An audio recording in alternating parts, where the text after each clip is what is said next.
Good evening. My name is Bob Liff, and this is the CUNY Forum, a monthly town meeting that brings prominent New Yorkers together with faculty and students of the Edward T. Rogowski Internship Program in Government and Public Affairs.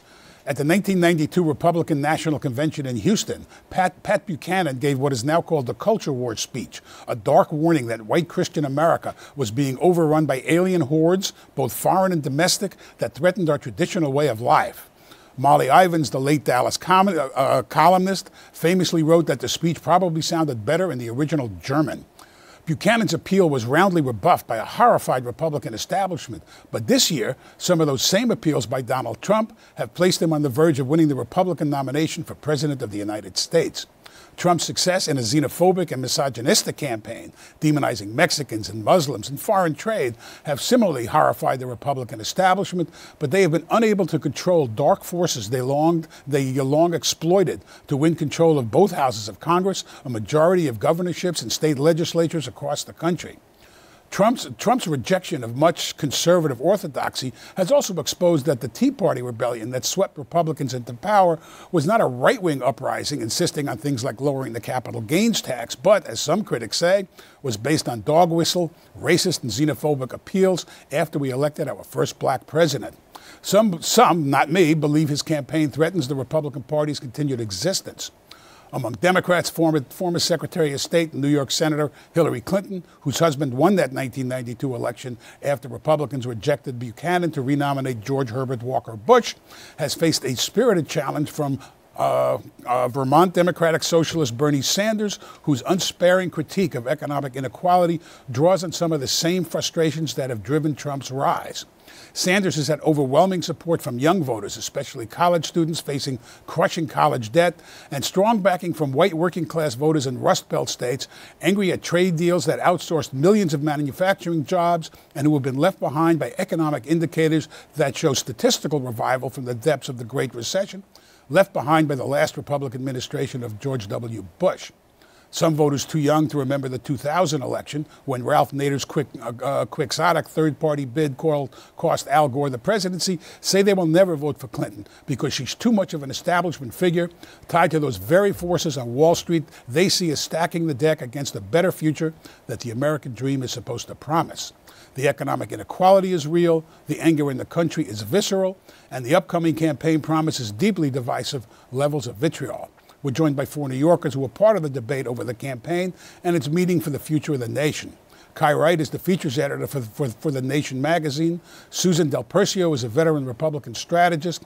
Celeste Katz, a former Daily News colleague of mine, is senior political correspondent for the online outlet Mike and co-host of the podcast Special Relationships. And Michael Benjamin is the associate editorial page editor of the New York Post. Celeste, let me start with you. You've been on the road. You've been in a bunch of states. You've covered a lot of these Trump rallies. Tell us about some of this anger you're seeing. Yeah, these people are definitely very angry. They're very frustrated. They feel like they've been left out of the process. They feel like they've been marginalized, whether it's, in terms of their earnings or in terms of getting good jobs, having job security, having access to good schools, worrying about retirement. I mean, all these things. And Trump has served as a way for them to sort of channel and validate this anger. And in a way, what a lot of the people who go, some of the people go for the entertainment because it's amusing to see the guy up there and, he's making jokes about Little Marco and Lion Ted. And well, that was, ancient history now, but these people you may remember now. I think we're on to Crooked Hillary. And so there's this sort of reality TV factor. But at heart, I think a lot of these people are genuinely concerned, and they do believe when he says things like build the wall, build the wall on the U.S.-Mexico border or keep foreign Muslims from entering the United States, a lot of them accept that because they feel like the United States and they personally are being targeted and that Trump is the one who has the guts to address it. I believe there are kind of racist, xenophobic qualities to what Trump is saying. But the economic inequality and the concern about falling behind is real on both sides of the aisle. Yeah, so I've not been on the campaign trail, but I had spent much of the past decade covering the economic trends that are, I think, manifest in this election. And there's no question, politically, Trump's great innovation is to drop the dog whistle of racism that's been in all of our politics for a very long time, because you could also make this critique of Bill Clinton's early presidency in terms of using the dog whistle. But I think that when setting aside the out there rhetoric, what a lot of folks are feeling, I've heard working class, poor, deeply conservative white voters tell me in places like Southeast Kansas and South Georgia over the past several years, which is this fear of not just you losing your job and losing your economic status, but losing a certain dignity, and the anger directed at Barack Obama, and we forget that Donald Trump was the birther in chief as well. He became very popular pushing this birth certificate stuff for Barack Obama. Was the idea that Barack Obama came to represent not just a black president, but the ally of foreignness, the ally of the global threat to your local well-being. And I think that anxiety is really what's behind a lot of this anger, is a fear of the global threat to your local well-being, and that's what Trump has picked up on. We were talking, Susan, about the 1992 convention. I remember, because I have no life, watching the platform committee of the 1992 Republican convention. Don't let anybody know I actually watched it. And Tom Ognebenny was on that platform committee. At the time, Tom Ognebenny was the most right-wing politician in New York City. He was our far right, and he was left of center in that party in 1992. Is the Trump phenomenon, is the Republican establishment, whatever that is, are they reaping what they've been sowing? Well, not necessarily. Don't forget, one of the arguments, especially Ted Cruz made, is that we need to give a social conservative a chance. We keep hearing about other candidates, whether it was Mitt Romney or John McCain, they wanted to be too moderate. They tried to be a little squishy on social issues, and that we will be successful as the Republican Party if we elect a social conservative. Well, that certainly is not the case, because Donald Trump is anything but a social conservative. I mean, I've never, in all my years of consulting, I've had to work on people's position on choice a little bit, but I've never gone someone being pro third-term abortion to everything but life and incest, and life of the mother, and rape and incest. So he's taken dramatic turns to simply get elected, and I think that's what we see a lot of Donald Trump, is that he takes everything to such the extreme, but he does it in a way that appeals to voters, because he says, I'm going all the way there because you come first. So maybe we won't go that far. Maybe I'll reconsider, letting some Muslims in the country. But we're going to take care of you first. Maybe we won't get rid of all the illegal immigrants in New York, in this country. But we're going to get rid of certainly the, quote, what he says, the bad ones, the criminals. So people feel that he is putting their needs ahead of basically Washington, and because Washington has disappointed them so much. But he's anything but a social conservative, so I think, or even an economic conservative. Or even on foreign policy. He came out left of Hillary Clinton. He's not for changing entitlement reforms. To put him in the category of even a Republican is troubling, because honestly, he's more of an opportunist, because if he could have been run as a Democrat, he probably would have been more comfortable. There was just no lane for him to do that with Hillary Clinton there. But he easily could have been running as a Democrat as he did a Republican. Michael, your paper endorsed Trump. You've been around politics a long time. Is there an analogy between the Sanders support and the Trump support? I think some of there is, because there is this anger about what people are economically. But I think a closer analogy is actually to Bill Clinton when he ran in '92. Because you remember Bill Clinton talked about putting people first. He was responding to the economic insecurity that many Democrats had. And I think when you look at Donald Trump saying America first. It's something similar because But America First has a real historic resonance going back to Charles Lindbergh and kind of an explicitly neo-fascist movement. I'm not sure that's the Trump even knows that. But his voters don't know that either. All they see is that he wants to focus on me, inward on America, on making my life better, make me feel much more secure. These threats that I see, I perceive, whether it's coming from people of color or it's coming from Washington, D.C., people don't care about me. This guy cares about me, and he's going to try to change things for me. It's also sort of Republican hope and change in a sense. They're hoping that Donald Trump can change what's been happening these last 8 years. And you asked earlier about Republicans sort of reaping the seeds that they had sown. Well, in many cases they have. By not responding to the American economy and working with the president to improve the economy, they've helped to make things a little more uncomfortable for the very people Donald Trump says he wants to save right now. But that was in a way, and anybody can jump in here. That, I mean, Mitch McConnell, the Senate Majority Leader, said the day after Barack Obama took office that my goal is to make him a one-term president. I mean, it was an explicit, I'm against Obama. I don't care what I'm going to push. And I feel like that maybe it's less because I agree that he's very different from the social conservatives and the Tea. It's fun to say, oh, this is the comeuppance of the Tea Party. But he's not really at all Tea Party ideologically. But I do think you have to say that it does reflect the party's pursuit of power at all costs in the course of the Obama years and the willingness to have allowed him to get this far out before the party establishment and for others that were in the race were willing to turn on him publicly is, to me, the more, if we're going to talk about Republican comeuppance, that's where I think we see a problem, is that because he was popular, and for a whole host of reasons, but in part because he was popular, they didn't cut him off early enough. Well, they wanted they assumed he was going to implode, and they wanted to pick up his Right, votes. they definitely thought his tongue would cut his throat. There was no doubt about that. No one realized the appetite for someone different, though.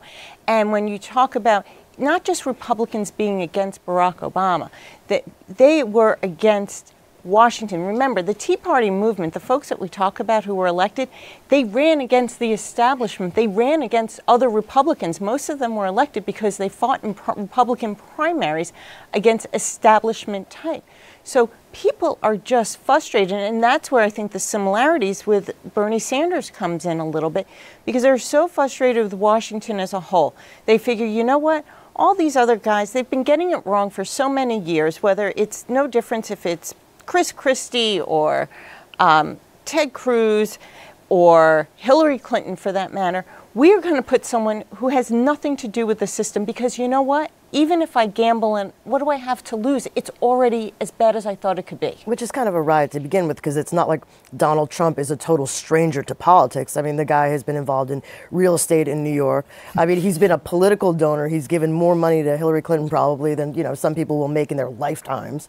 I mean, so the idea that he's this total outsider who just, parachuted in from, Planet No Politics is kind of outrageous. But I mean, but there's what he's so great at is, love the guy or hate the guy, and he is very polarizing, but he knows how to communicate with people. I mean, think about, how many candidates did we start? I think at one point I was covering 17. Okay, tell me one other guy's campaign slogan.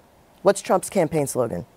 Everybody knows, right? Make America great again, right? Tell me one other candidate's slogan. Trusted. Trust. Feel the burn.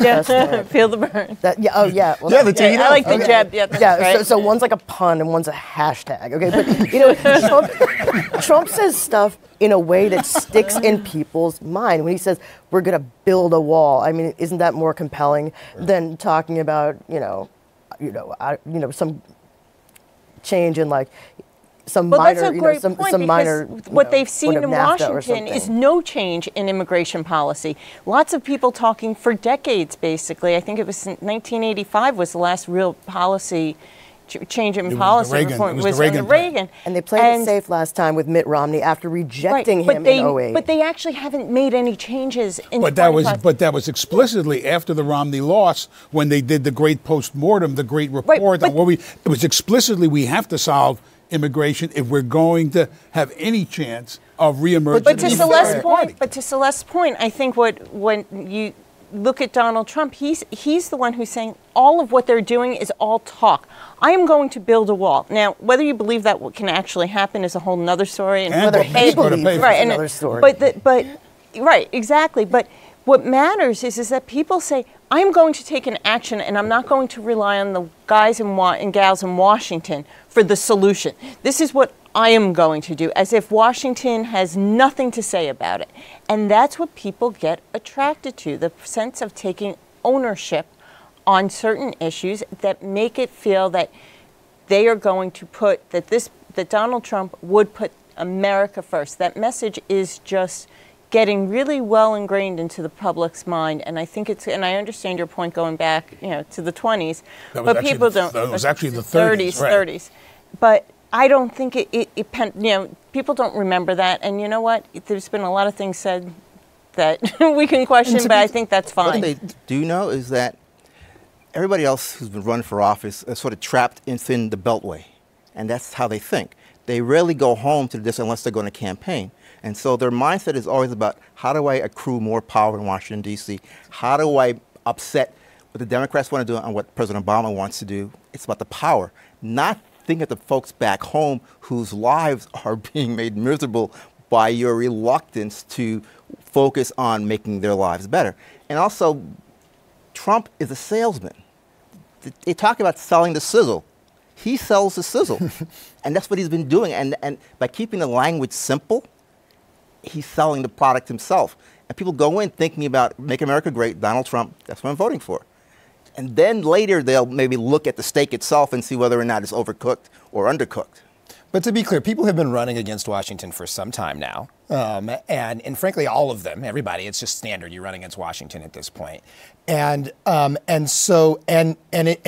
It's not, and he's not just promising, it's not anything that he's promising to do. There are very specific actions that resonate, and there are actions that involve turning against what feels like a global threat to your local existence. That's what I return to. It is about immigrants, people coming from outside. It's about the other. It's about, and the trade thing is a big deal. It's about your jobs going overseas, and it's about a threat to your security from outside, and it's offering very simple actions on those things. So it's not just any kind of Make America Great. It's not like, oh, let's have better child care. It's not, oh, let's revitalize our cities. It's not, let's balance our budget. It's not any of those things.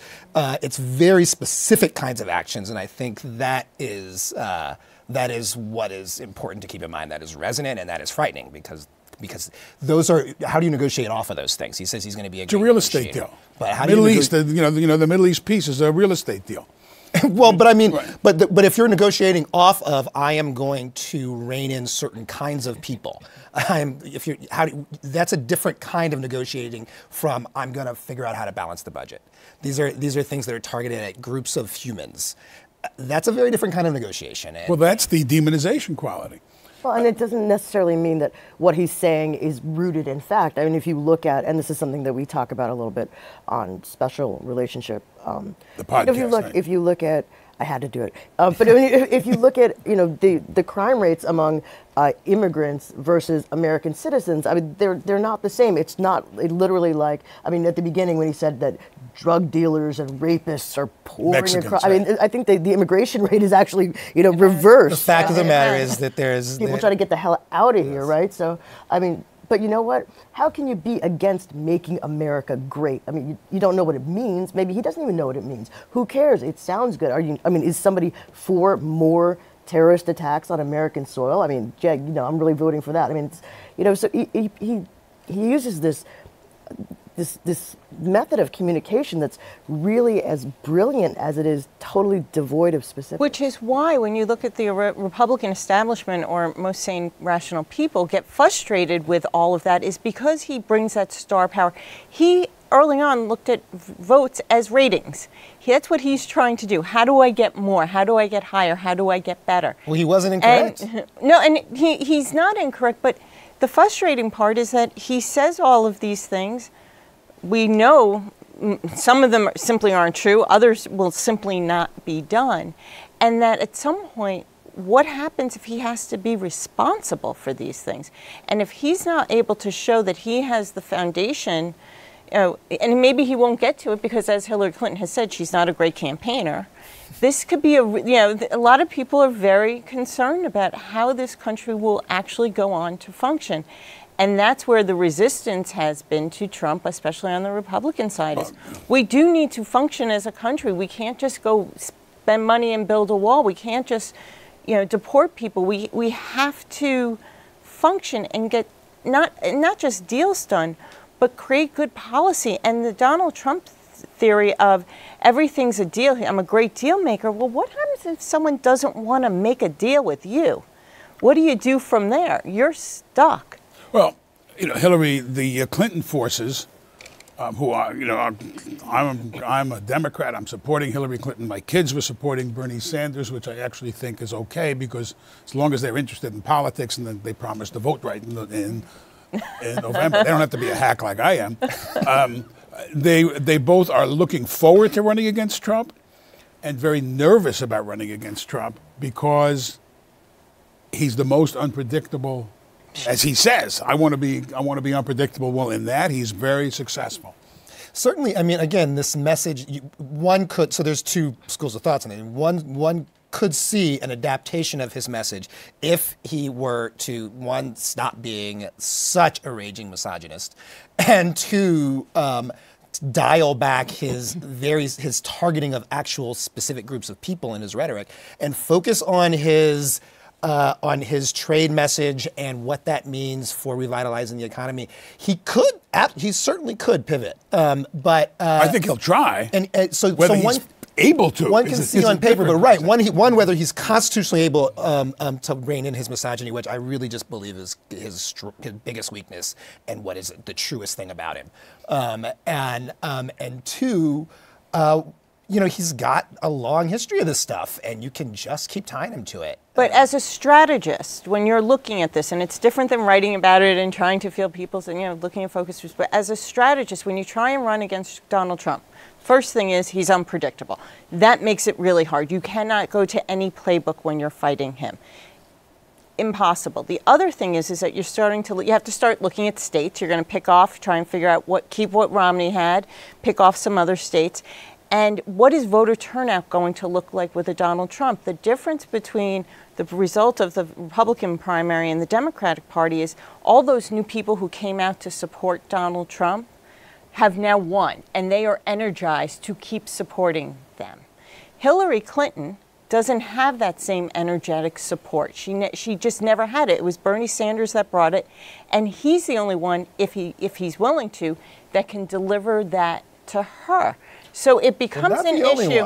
But I mean, Donald Trump. There remains Barack Obama. Yes, and that's a whole other question, which is very interesting because don't forget, this election, for the first time as of now, the front runners will be, whoever America elects, will be disliked and not trusted. Right. And that's nothing compared to what we saw with Barack Obama and John McCain in 2008. They both went in with positives with their own parties. But so people are going in and they're holding their noses. No one wants who they're going to have to vote for. But if there's a mobilized force because they were coming in on a win, like, hey, we were with this guy early on, and they say no one can win, and they show up, and Clinton people don't, that could or be Sanders people don't. Or the Sanders people who are now. Yeah, there's this whole Bernie or bust movement. They're a small and vocal group. But it's a problem if you don't like the person who you're voting for. Where do you get the turnout? Unless you really hate the other guy.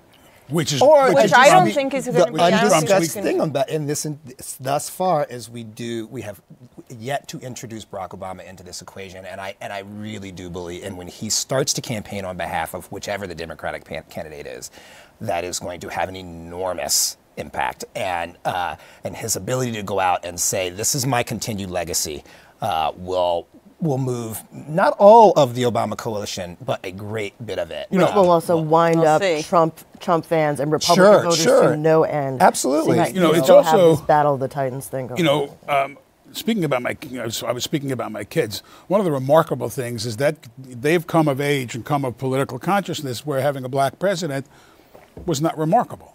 And which to me, if somebody of a certain age, that in and of itself is remarkable. And, Hillary Clinton is looking to break the ultimate glass ceiling, but she's been around so long that that doesn't seem to be as dominant a factor as it was, let's say, in 2008, when you had potentially the first woman candidate, first woman president, and the first black president. Is it because she's been around so long that she's so viewed as so established? I mean, I believe arguably she's the most qualified candidate we've had run, frankly, except for George H.W., with the possible exception of George Herbert Walker Bush, yes. Who had a similar long resume of having, of involvement in government policy. But yet, there are people for whom the gender breakthrough is a huge issue, but there are a lot of women in the Democratic Party and others for whom that is not as dominant a factor as you might have otherwise thought it would. But there are a lot who it is, for whom. Oh, absolutely. It is for me. I have daughters. So, I mean, at a magazine like The Nation, and we did endorse Bernie Sanders as a publication. It deeply enraged a great many of the people in our community, in the liberal community. Yeah, and in the not liberal but left, right, right, because of their desire to support the first. But there's also a perception that she can win, and that he hasn't been subjected to the kind of. I mean, nobody's been vetted like Hillary Clinton over the last 25 years. I mean, what do you throw at this woman that hasn't been through? I mean, she's the toughest candidate we've seen probably in our lifetime. Well, I mean, but partly through his own efforts, this guy has been. Picked apart in every celebrity magazine, television show. You're talking about Trump. Yeah, I mean, so there's, I think a lot of his life is out there, and there's, because he is there's speaking as a tabloid reporter, he's the new Teflon Don. Well, he's impervious. I mean, this is, I think, as a strategist, I would imagine would be, is how do you attack somebody who, whatever the attack is used as ammunition, is used as support. The biggest thing is Donald Trump will always go there. That's what, there used to be a thing that you could put out and say, I'll say this about my opponent, or we'll go here, we'll have a question. But I would never go that far, or they'll never respond with that because that would just be, whole new right, layers. that would be going too far. Going too far is the new norm in politics right now, at least for Donald Trump. And with such a traditional candidate, and with her experience and her time since 1992 being in the White House, or 93, she has been a very traditional, boxed-in type of candidate and person and leader, and there's nothing wrong with that. I think there's a lot right with that. Okay, right. So we see eye to eye, but when you have to fight in a brand new dynamic, when you're going to have to fight on Twitter, you're going to have to fight talking through through the camera to an audience. It's a different ballgame, and she doesn't have that skill. And her challenge is going to figure out what skills does she have that can throw him off and that she can use to make herself in a positive light, because she always seems so far when it comes to him on some form of defense, and that's a problem. The debates are going to be incredible. I mean, watching those two go at it on a debate if you think stage. it's October, can she keep her numbers competitive and her persona in check? I mean, she's not the world's best campaigner. We all know that. But she's actually at her best, I would argue, when she is on the defense. She's also an excellent debater. And certainly. And I mean, but the question will be, is it this debate though by the rules? Right, what is to say Donald Trump's going to use the rules? We've already seen. Exactly. He's Iowa. Well, he just didn't show up. But I mean, she has the advantage of one knowing that now. It does feel like a little bit in the Republican debates, people were still like, really? We're not following the rules? What do I do about this? At least the establishment candidates, and there were 17 of them, In this race to win it, I think it'll be the first 21st century election where there is no rule book. You have to win without the rule book. You have to take it out of your head.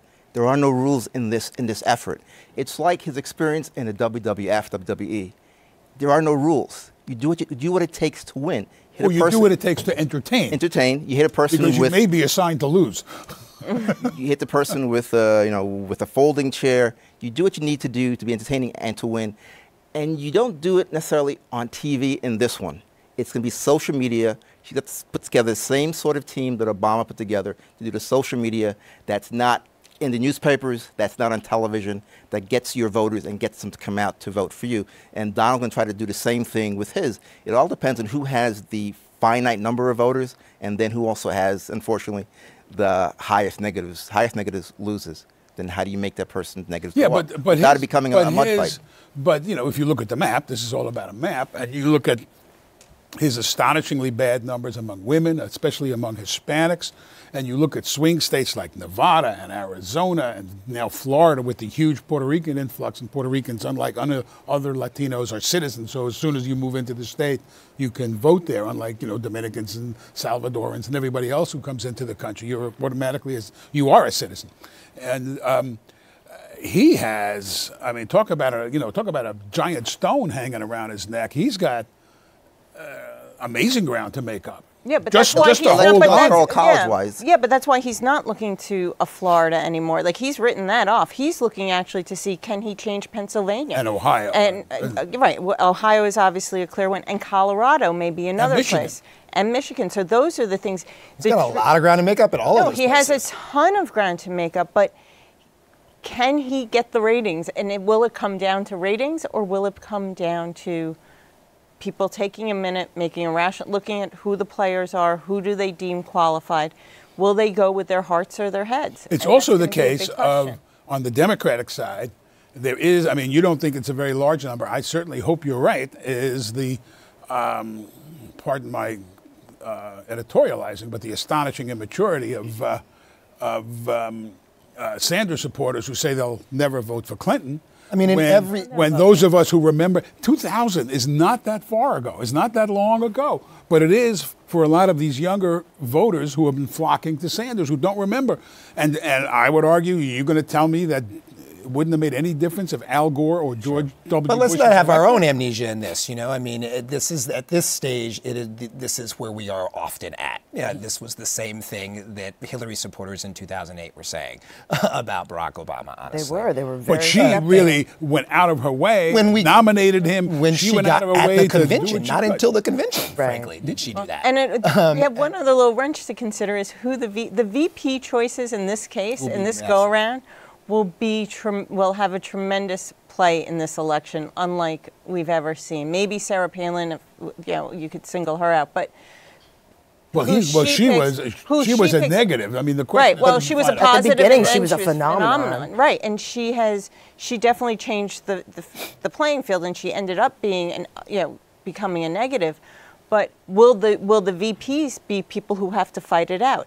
Will Hillary pick someone who can be a charismatic campaigner, which is something you don't necessarily traditionally pick, but she needs someone who could connect in the world of social media, like we were just saying. That's a big thing. Hillary Clinton can hire the best people, but they can't hire her personality on social media. And that, for example, could be a VP's position to actually go out and do it. And I think that those picks are fascinating. Pick, both sides, if you pick an attack dog as vice president, they're going to have an awfully good time. So, because I would think this is like ready-made for attack dogs. Let me stop and take a question. Tell us your name and the campus you're from. Hello, Melodra Robinson, Queens College. And my question is, do you believe that Donald Trump may have in effect revolutionize how political campaigns will be run in the future? Or is he a sui generis, one-time phenomenon? I mean, does this change? I mean, every election changes the world, right? No, he has absolutely changed it, because we have now gone into a stage where there is no rule book. The way he's used social media and traditional media. And all institutions, all the major institutions that mediate politics are under attack and not being believed. And let's not forget one other thing that he did that dramatically changed this race. Think of all the money that was spent against him. Traditional wisdom was you need to raise money, you need to have everything lined up. I mean, Jeb Bush had $100 million and it did nothing. Whereas Donald Trump, by that point, I think had spent $20 million. But there's an important distinction. I mean, and so this all may be true, but also there were some things that were unique about this. One, 17 candidates at the start, and he didn't have to spend a lot of money because we all talked about him so incessantly. Yes, but because he knew how to use the strategy. Absolutely, and so his particular strategy worked in this election cycle. I think it has to, those techniques were very powerful in a world where you had a lot of candidates and a personality in which the media were prepared to give him enormous amounts of. But the breakthrough is that anyone can run for president now. That's what it showed. It showed anyone can run for president. Well, anyone who can run for president who's a billionaire and has their own reality television show. But even Bernie Sanders, I watched his announcement for president about a month ago. There were like 17 reporters, and he was there on a mic. There weren't that many. There were, but I mean, he showed that you can actually build a moment. You could come from nothing. Bernie Sanders did it just like Donald Trump. These are two people who should never have been as far along as they are. Well, Sanders, I think, is significantly different in the sense that there was a deep and aggressive movement to find anybody to stand from the left for Hillary Clinton, and he was recruited into. But I guess what I'm saying is it just allows for people to rethink who a traditional candidate. You don't have to go with the traditional candidate. You need a lot of stars. You have a Democratic socialist. But it's also an answer to the question too. It's also because of the economic conditions. You have to have the right conditions and the right candidate who comes across as a person who's been on TV, people sort of have had in their living room and have an immediate sense of who I believe that person is. When you have the other 16 Republicans that were running, nobody really knew them.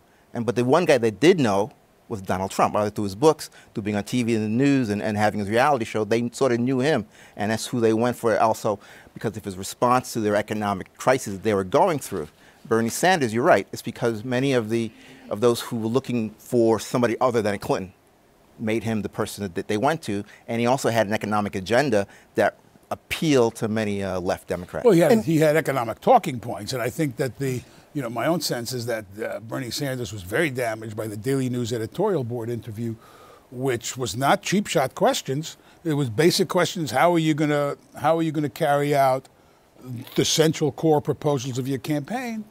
And he couldn't answer it. Well, that's not true. Mm-hmm. Well, I think it is true. That is not true. He did, in fact, answer the questions. And but I agree that interview dinged him a great deal. I think, but the reality is that's among people who pay attention. That's not a mask kind of a thing. But the reality is that Hillary Clinton had the support of the party and was understood as the heir to a popular president amongst Democrats. But she also had the support. So she won but also hugely across the South. Right, but Bernie Sanders. I mean, for instance, when he attacked her winning, in the South, because those are conservative states, as opposed to him winning in Utah and Idaho and places where no Democrats going to win.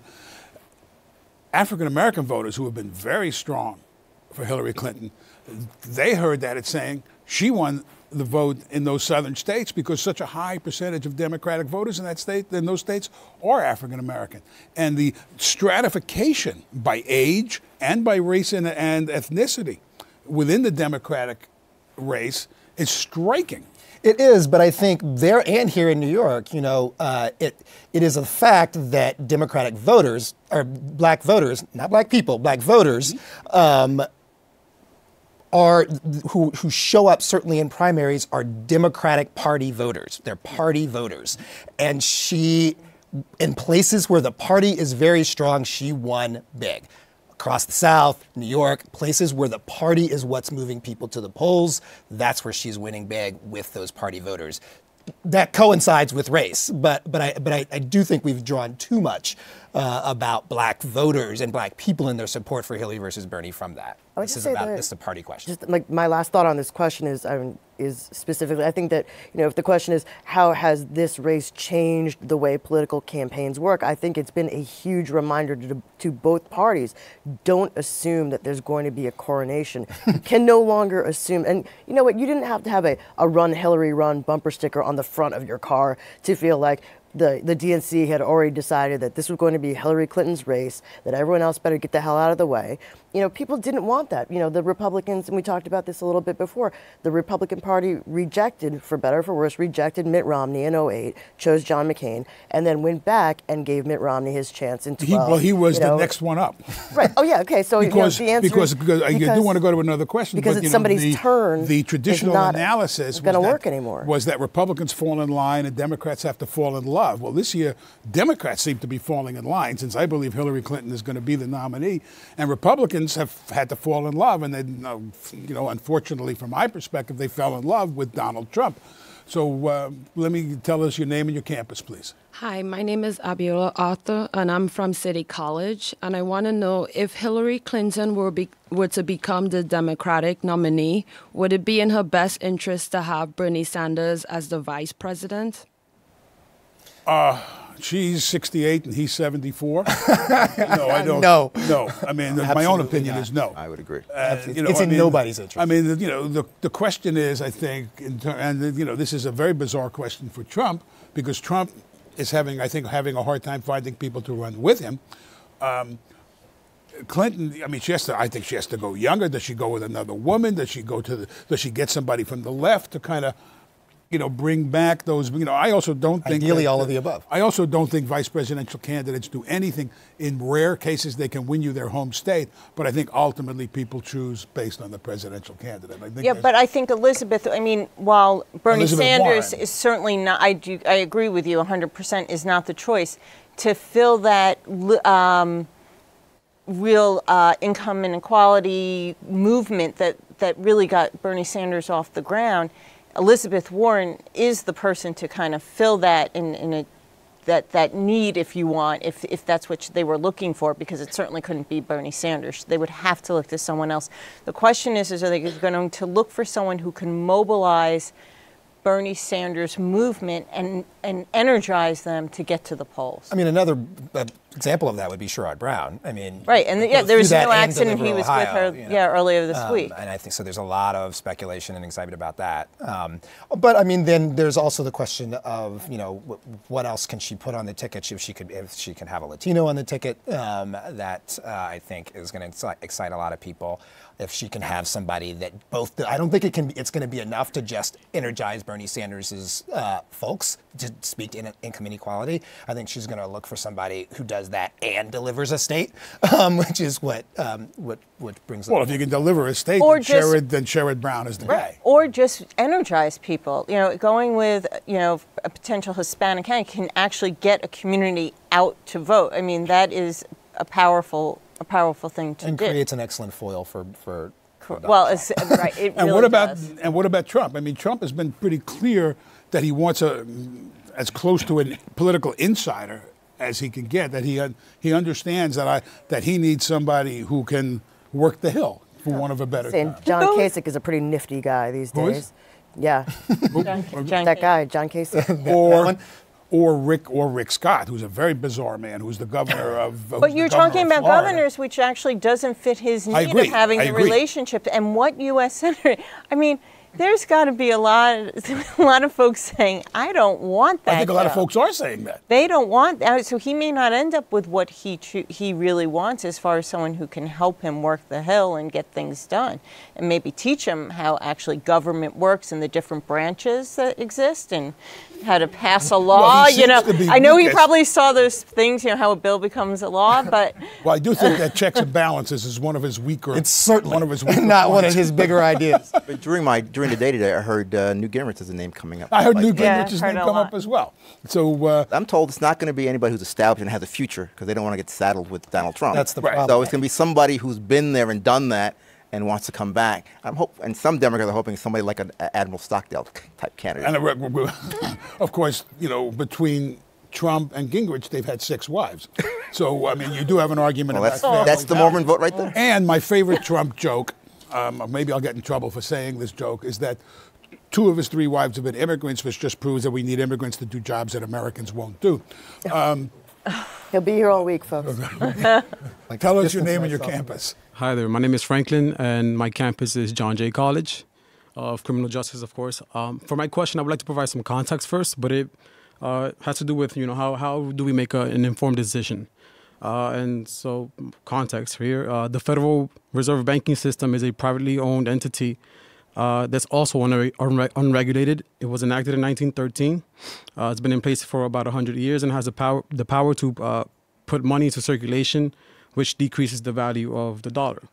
Our founding fathers, they feared this idea, And precisely one of Bernie Sanders' arguments is that centralization of control. It's not a private institution, but it's a quasi-public institution. But it is not that's precisely at the core of a lot of the economic inequality argument. Right, and late President JFK also tried to dismantle this, and Ron Paul also ran his campaign in 2008. Ron Paul is obsessed with the this. idea of a national yes, bank. so Yes. my question is, what actions can an executive leader take, considering the elephant in the room that is the Fed, in order to ensure economic integrity? And as you mentioned, I see Bernie is up. Well, that's actually a really good question that recently came up in the context of what's the difference between Hillary Clinton and Donald Trump and how they'll lead? Yellen's term comes up next. The head of the Federal Reserve. Yeah, comes up, and for example, what would they do? It's widely believed Donald Trump will do an appointment right away, and who knows what to expect. He would probably name Omarosa, I think. But versus Hillary Clinton, who would probably take a very measured response and say, let it stay, let it go for a year, then wait, and then make a decision. So it just goes to their overall leadership, which is also... It also goes to how much they value stability. Exactly. Right, and that's what the world's looking at. I mean, that's right. what they're concerned about Trump is, where's the stability? Yes, we can't know everything, it's all secret, and we may or may not tell you. But you look at something like that, they're really concerned. Yeah, I mean, this will be an explicit part of Hillary's campaign, is that and the Supreme Court. That Exactly. she provides stability. That's probably the biggest issue. And that's a continuation. This was a central theme of Barack Obama's presidency, is that I brought stability in the face of all of the crises that we faced. And I think Hillary will run as an extension of that idea, as an extension of the Obama presidency, and further mobilizing Republican However, voters. I made the point in my opening is that statistically the economy has had a tremendous recovery, but it's a very uneven recovery. Sure. That's the core of the inequality argument. Statistically things look much better. Unemployment is down, but it's been very uneven, and a lot of people have not shared in that recovery. Wow. And that fuels Bernie Sanders, and that fuels Donald Trump. And add to the fact that gas prices are starting to go back up now. Now it's like the average is $2.22, whereas maybe 3 months ago it was under $2. You start not in seeing New York City, but not in New York City, but the average of what they were saying. So that was like a tax break almost. That was a boon for people because they were spending less at the pump. They saw that. If this starts going in a different direction, come election time, that's going to also be another significant issue. And that's what the big unknown here is. We live in a time in which we have black swan events one after another, and there will be big events between now and the time we vote. Including potential terrorist attack. Matters of war and peace, climate.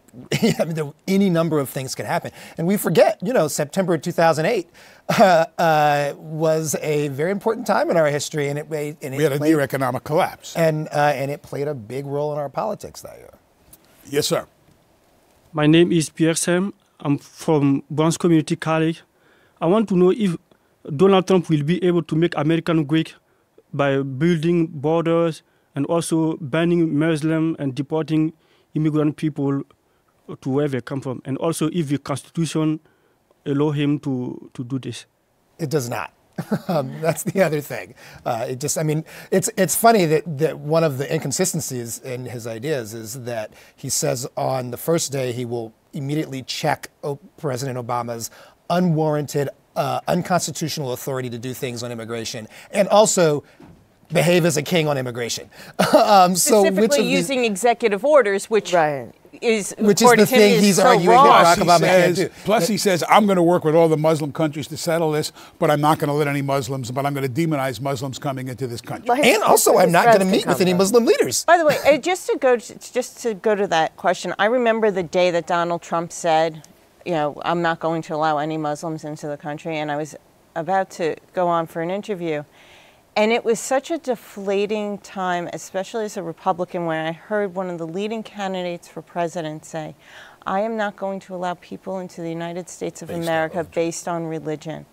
And that was really devastating. And sometimes a certain message like that really can hone in. I realize that and in the context he was doing it and how it does speak to a great deal of Americans as far as he's doing it to keep America safe. Even Ted Cruz said, well, maybe from certain countries like Syria or, you know.